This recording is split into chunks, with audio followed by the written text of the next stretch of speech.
नए साल के जश्न को लेकर मध्य प्रदेश की पुलिस ने अभी से तैयारी शुरू कर दी है। शराब परोसने वाले होटल, पब सहित अन्य स्थानों पर सीसीटीवी कैमरों के माध्यम से पुलिस मॉनिटरिंग करेगी। इसके अलावा अल्कोहल डिटेक्टर से भी वाहन चालकों की औचक चेकिंग की जाएगी। ये सब कुछ नए साल पर सड़क दुर्घटना रोकने के लिए किया जा रहा है। पुलिस मुख्यालय ने नए साल पर किसी भी प्रकार का हंगामा और हुड़दंग करने वालों पर नकेल कसने के लिए अलग अलग प्रकार से कार्यवाही करने के निर्देश जारी किए हैं। इन निर्देशों का धरातल पर पालन कराने की तैयारी भी शुरू हो गई है।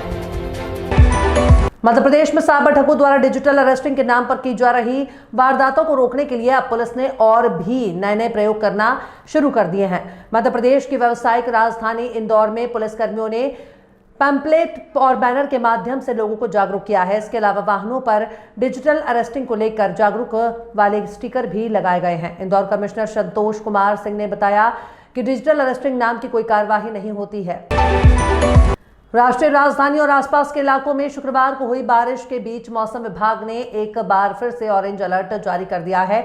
बारिश के कारण कई इलाकों पर ठंड भी बढ़ सकती है। मौसम विभाग के दिन के लिए अभी और अधिक बारिश होने का पूर्वानुमान व्यक्त किया गया है। मौसम विभाग ने बताया है कि दिल्ली, एनसीआर के अलावा पश्चिमी यूपी में भारी बारिश की संभावना है। आधुनिकता के दौर में लगातार जनता को सुविधाएं मुहैया कराने के लिए नए नए कदम बढ़ाए जा रहे हैं, जिसमें एक मेट्रो रेल सेवा भी शामिल है। मेट्रो रेल से लोग सरल, सुगम और कम समय में अपने गंतव्य पर पहुंच सकते हैं। दरअसल अभी तक मेट्रो रेल की सेवा महज कानपुर IIT से इलाका मोती झील तक ही चल रही थी, लेकिन लगातार हो रहे काम से अब नए साल में इस सफर को और भी आगे बढ़ा दिया है, जिसका मेट्रो यात्रियों को मिलेगा। उत्तर प्रदेश के संभल में मिल रहे नए कूपों को लेकर पूर्व कांग्रेस नेता आचार्य प्रमोद कृष्णम ने कहा कि भगवान के अवतार से पहले ऐसे चमत्कार होते हैं। आचार्य प्रमोद कृष्णम ने कहा कि एक प्रामाणिक और ऐतिहासिक भगवान श्री कल्कि का अवतार संभल में होगा। जब अवतार होता है तो ऐसे चमत्कार भी होते हैं। नए नए कूप और बावड़ी मिल रही है। अभी जितनी खुदाई होगी ऐसी चीजें और मिलेंगी। देश में चल रहे किसान आंदोलन के बीच उपराष्ट्रपति जगदीप धनखड़ ने एक बार फिर किसानों के मुद्दे पर खुलकर अपनी बात रखी है। उन्होंने प्रधानमंत्री किसान सम्मान निधि में बदलाव की आवश्यकता पर बल देते हुए कहा कि कृषि और कृषि विकास पर पर्याप्त ध्यान नहीं दिया गया है। उन्होंने कहा कि हम कृषि और कृषि विकास पर उतना ध्यान नहीं दे पाए हैं जितना हमें देना चाहिए।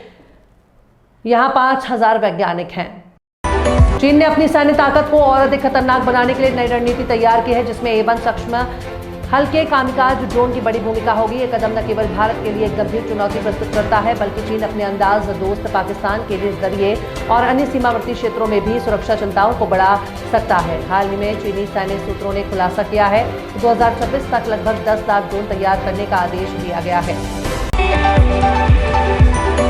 विश्व हिंदू परिषद विहिप ने गुरुवार को बताया कि आखिर वो कौन सी वजह है जिसके कारण हिंदू समुदाय द्वारा मुस्लिम स्मारकों पर अधिकार का दावा किया जा रहा है और इसको लेकर अदालतों में याचिकाएं दायर की जा रही हैं। उन्होंने कहा कि हिंदुओं में इस बात को लेकर नाराजगी हो सकती है कि मुस्लिम समुदाय की ओर से अयोध्या, मथुरा और काशी में विवादित स्थलों को स्वेच्छा से हिंदुओं को नहीं सौंपा गया है।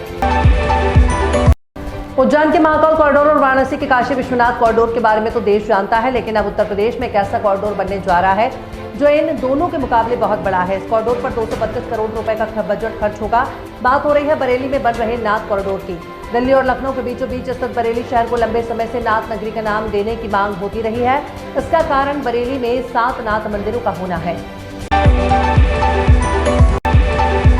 पुरानी कहावत है कि भले सांप को दूध पिलाओ, मौका मिलने पर वो आपको डसेगा ही। पाकिस्तान और तालिबान पर यह कहावत बिल्कुल सटीक बैठती है। पाकिस्तान अपने यहाँ आतंकी हमलों से त्रस्त चल रहा है। पिछले कुछ समय से उसके यहाँ कई लोग, यहाँ तक की फौज, पुलिस और चीनी नागरिक मारे जा रहे हैं।